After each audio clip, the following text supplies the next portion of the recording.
দেখুন বন্ধুরা, যে সমস্ত চাষি ভাইদের একদম লেবার এই বর্ষাকালে পাওয়া যাচ্ছে না, তারা তো খুব একদম অসুবিধাতে পড়ে গেছে যে আমরা কিভাবে চাষ করব। তাদের জন্য একটা সলিউশন নিয়ে এসেছি। বর্ষাকালে আপনারা মূলো চাষ করুন।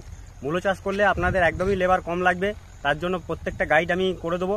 তার জন্য দেখে নিন আজকে কি বলছি। এই যে এটা দেখুন, আমার কাঠা চারেক জায়গা, এই 4 কাঠা মাঠে মূলো ছড়াবো। তো 4 কাঠা মাঠে মূলো ছড়াতে গেলে আমার মোটামুটি 500 গ্রাম বীজ ব্যবহার করছি। যদি বলেন যে 500 গ্রাম কেন বীজ ব্যবহার করছি, আমি লেবার নেই, ট্রাক্টরে ছড়াবো। ট্রাক্টরে ছড়াতে গেলে একটু বেশি পরিমাণে ছড়াতে হয়। সেই জন্য আমি আপনাদেরকে বলবো যে লেবার যাদের নেই তারা ট্রাক্টরে ছড়িয়ে দিন। বিচনটা 100 থেকে 120 গ্রাম পর্যন্ত দিতে পারেন কাঠাতে, তাহলে আপনাদের একদম পুরো ভালোভাবে বেরিয়ে যাবে। আর মূলো চাষের একটা আপনাদের হিসাব দিয়ে দিই যে মূলো চাষ করতে গেলে আমাদের মূলো চাষে মোটামুটি এই 4 কাঠা মাঠে 20 কুইন্টাল মূলো তো হবেই। 20 কুইন্টাল মূলোতে যদি এই বর্ষাকালে 30 টাকার নিচে দাম থাকেই না। 30 টাকা দাম হলে মোটামুটি 30, 3, 20, 60,000 টাকা। 60,000 টাকা আপনারা 2 মাসের মধ্যে পাবেন, কারণ 45 দিন থেকে শুরু হবে এবং ওটা 2.5 মাস পর্যন্ত হবে।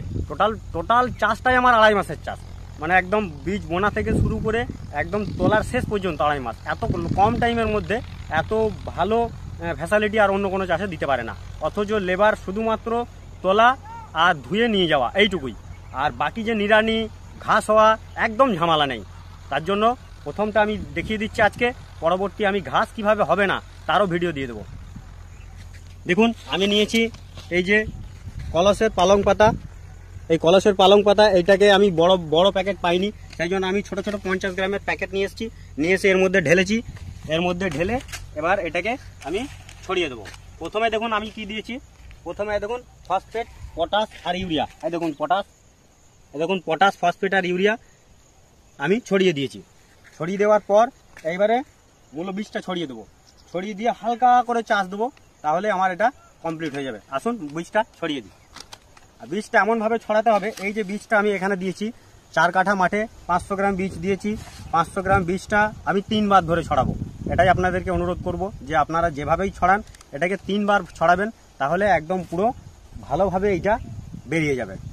আর যদি বলেন যে একবারে ছড়িয়ে দেবো, কথা কম বেশি করে বেরিয়ে যেতে পারে। সেই জন্য রিকোয়েস্ট করবো আপনাদেরকে যেন 3 বারে ছড়ান। 4 বারে ছড়ালেও ভালো হয়। যত বেশি বারে ছড়াবেন তত সমানভাবে পড়বে।